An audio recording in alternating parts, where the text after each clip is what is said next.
On a récemment découvert que les comptes de Macron n'étaient pas aussi simples et clairs que ça. Et de fait, on a bien vu comment une certaine presse de gauche, enfin, ça veut dire quasi toute la presse, mais a été extrêmement violente avec Fillon quand elle était extrêmement discrète sur les comptes de tel ou tel, qui plus est quand il s'agissait de Macron, qui plus est quand il s'agissait de choses qui étaient avérées. Oui, c'est pas bien pour Fillon d'avoir eu des costumes qui étaient payés par quelqu'un qui n'avait pas l'air forcément très recommandable. Oui, c'était pas très bien de récupérer de l'argent de Marc Ladré de la Charrière et de la Revue des Deux Mondes, alors dirigé par Crépu qui n'a rien vu. C'est pas la même chose avec la nouvelle direction. Qui elle est évidemment indemne de toutes ces choses-là, mais on voit bien que effectivement, Madame Fillon n'a probablement signé aucune chronique, ou que si elle a signé des chroniques, elle les a vraisemblablement pas écrites elle-même, parce qu'il y avait des complicités d'un certain nombre de gens pas très recommandables avec Fillon. Mais on a découvert aussi que c'était à peu près la même chose avec Mélenchon, qui détestait les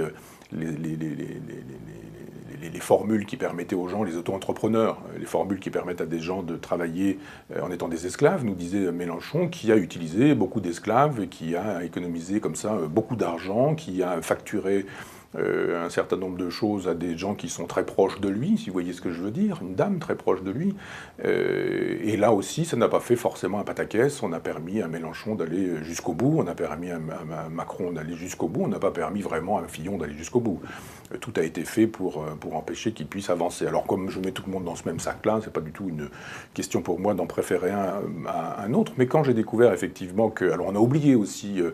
les interventions de Macron aux États-Unis dans un endroit où les appels d'offres n'ont pas été faits, où on voit bien que dans ces cas-là, si ça n'a pas été fait, c'est qu'on a privilégié quelqu'un et que ce quelqu'un peut justement faciliter les choses et on peut peut-être le payer un peu au black, on peut peut-être le payer un peu moins cher, on peut peut-être, etc., etc. Alors, on a vu qu'au Théâtre Antoine, Macron, dont on savait très bien qu'il serait président de la République, à partir d'un certain moment, ça ne faisait plus mystère pour personne, sauf pour ceux qui ont laissé croire pendant un temps, mais ils en avaient besoin pour faire élire leur candidat, que Marine Le Pen puisse être présidente de la République. Ça a été le grand guignol.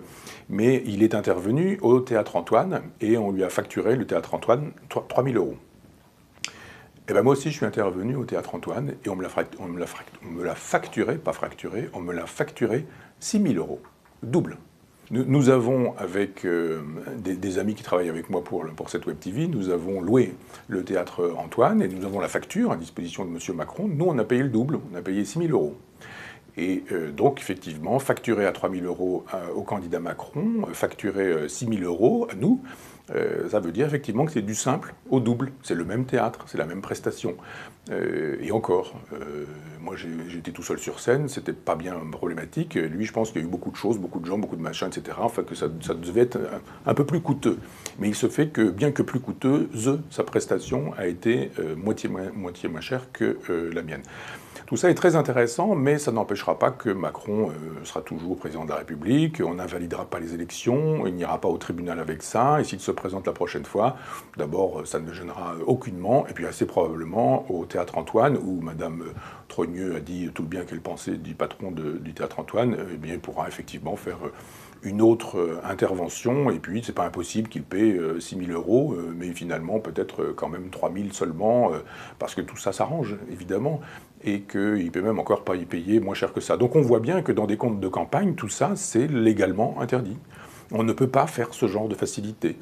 C'est illégal. Il y a de l'illégalité chez Macron, ça ne gêne personne.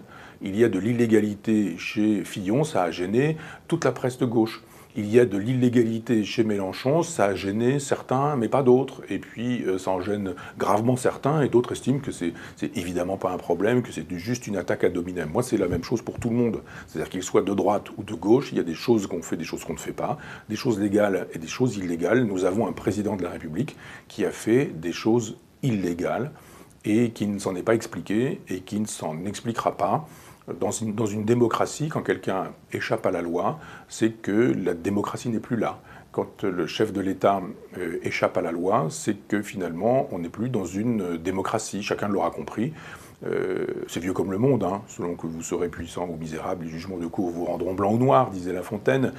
C'est évidemment le cas ici, mais on voit bien comment tous ces gens-là qui sont prompts à dire que quand on dit la vérité, on fait le jeu de Marine Le Pen, eh bien ce sont ces gens-là qui, avec leurs actions, en montrant ce qu'est la politique, ce qu'est la collusion du monde des médias, du monde de la politique, du business, du libéralisme, tous les défenseurs de l'euro, de l'Europe, du marché, etc., tout ce monde-là fait une jolie mafia.